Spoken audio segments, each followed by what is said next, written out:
Thank you. Thank you.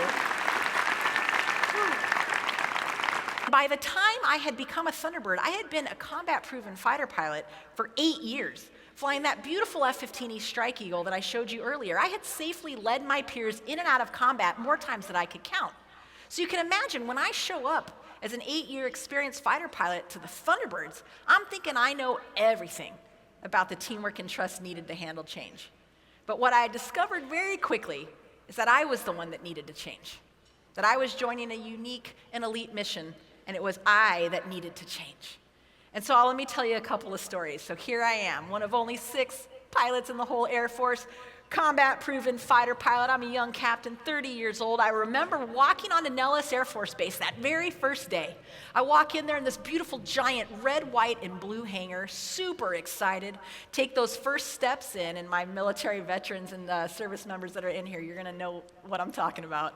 But I walk in with all the courage I could muster, and I'm super excited, and I go hi to the first person I met. Hi, I'm NICOLE Malachowski. I'm your new pilot. I'm ready to go fly. And I was met with a silent face and stare. And I thought, well, that was weird. Maybe he didn't hear me. By now, other people are walking forward. I said, I'm NICOLE Malachowski, your new pilot. You know, people are going to go to air shows to watch me fly. I'm ready to go fly. The guy looked right at me. The senior enlisted advisor stared me straight in the eyes, straight-faced, and he said to me, quote, "You don't get to touch our jet until we say you can," end quote. Right? What an amazing first day on the job. I'm thinking this isn't going well. So I step back and he looks right at me. He says, "You don't get to touch our jet until you get to know each and every one of us.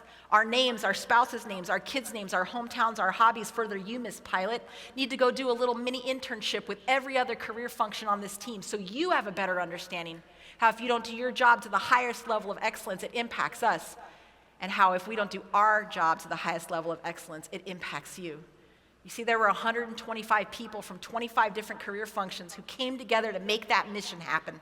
And all it took was one of us, just one, not doing our job to the highest standards of excellence, and that entire elite mission would fall apart.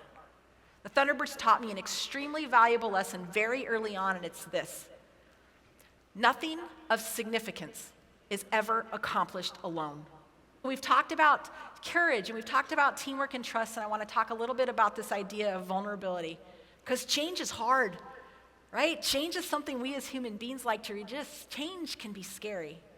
Now, one of the hardest things I had to learn how to do as a Thunderbird pilot was learn to stay in formation when we encountered turbulence. Now, I know what you're thinking, NICOLE, you've been a fighter pilot 8 years. And in fact, I started flying at the age of 12.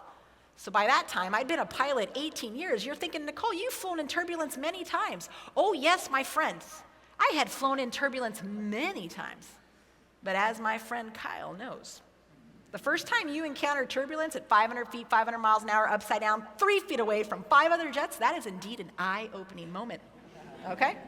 So now, my pilots out here, hopefully you can back me up on this. Turbulence is fascinating to pilots because we have weather models that can help us, kind of analyze, where and, not like, I guess, give us a feel for the atmosphere being ripe for turbulence. But these models, these simulations, they can never really predict exactly where the turbulence will happen, exactly how bad that turbulence is going to be, and exactly how long that turbulence is going to last. Does that sound familiar to anybody? Right? We all encounter turbulence. But I thought, I'm a fighter pilot, 8 years, I'm awesome, I've flown in turbulence, not a big deal. So we're 2 months into this 3-month-long training program. It's a blue sky and tailwind kind of day. We're flying my favorite diamond formation. We go out there to the jets. As we're walking to the jets, the young weather airman comes running out all excited. He gets to say something. The atmosphere is ripe for turbulence. The weather model just said the atmosphere is ripe for turbulence. I'll be honest, I was like, thanks, Skippy, no big deal. I've been in turbulence. We go out there, we're cruising along, everything is really smooth, my favorite formation, then all of a sudden, boom, we hit that turbulence. And the second we hit that turbulence, instinctually, my whole body tensed up. I started to sweat. I got a knot in my stomach, and instinctually, I grabbed that stick as hard as I could. And with each bump of the turbulence, I would fight to stay in position. With each bump of the turbulence, I would put in an input. With each bump of that turbulence, I would have to put in another input. And those inputs would have to get bigger and bigger and bigger until I got into something called a PIO, or a pilot-induced oscillation. It makes for a very ugly air show. It's impossible for your teammates to fly next to. And in fact, I was making the situation worse. Isn't that our instincts as human beings when change comes along? Do you ever try to control the uncontrollable? Do you ever try to fight each and every bump? I'm here to say that's a very inefficient use of our limited time, talent, and treasure. But it's our instinct. So there I was, fighting to stay in position, dripping sweat. I remember we finally land. And I distinctly remember as we were taxiing back, wiping the sweat from my brow and thinking, thank God I didn't hit anybody. Literally, that's what I was thinking. And we get into debrief, and the senior member on the team, he's on his second year, I'm on my first year. He's the lead instructor for the formation, a guy by the name of Steve Horton. He lives here in Florida. Steve Horton is the guy on the far right. Steve Horton's number 4. Steve Horton's the guy that flies underneath me, also known as the man that sees all my mistakes. He says to me, Nicole, what were you doing out there? You were a mess. You were all over the place. I couldn't fly next to you. I said, Steve, didn't you feel the turbulence, Steve? I was fighting to stay in position, Steve. And I will never forget this. Outside of my husband, this guy is my best friend in the whole world to this day. He stood there, and with the biggest Steve smirk on his face, he said, oh, we forgot to tell you the secret. I looked at him and I said, I'm sorry, what? He said, we forgot to tell you the secret for how to stay in formation when we encounter turbulence. Would you like to know the secret?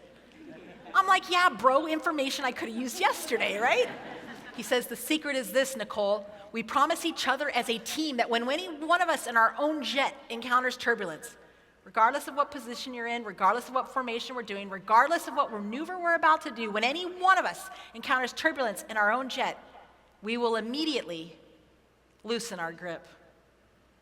The answer, Nicole, is to loosen your grip. Mind blown. The exact opposite of my instincts at that moment when I'm 3 feet away from all these other jets, right, Kyle? The exact opposite of our instincts as human beings when this change comes along. So I went home and I thought about it, and I tossed and I turned, and I was Steve Horton. He's the experienced guy. He's the instructor. He must know what he's talking about. I slept the best I could. We come out the next day, blue sky and tailwind kind of day, diamond formation. As we're going out to the jets, that young weather airman comes running out. He says, the atmosphere is ripe for turbulence. I'm like, thank you. Thank you. I appreciate you. As we're cruising along, things are smooth. Boom, we hit that turbulence. I start to tense up, and I'm like, no, Steve Horton's like the Yoda of the team, like, loosen your grip. You know? I let go with 1, 2, 3 fingers, and I flew the jet just like this. And guess what happened? Miraculously, I stayed in alignment. We all stayed in formation, and eventually we exited that turbulence, because turbulence doesn't last forever.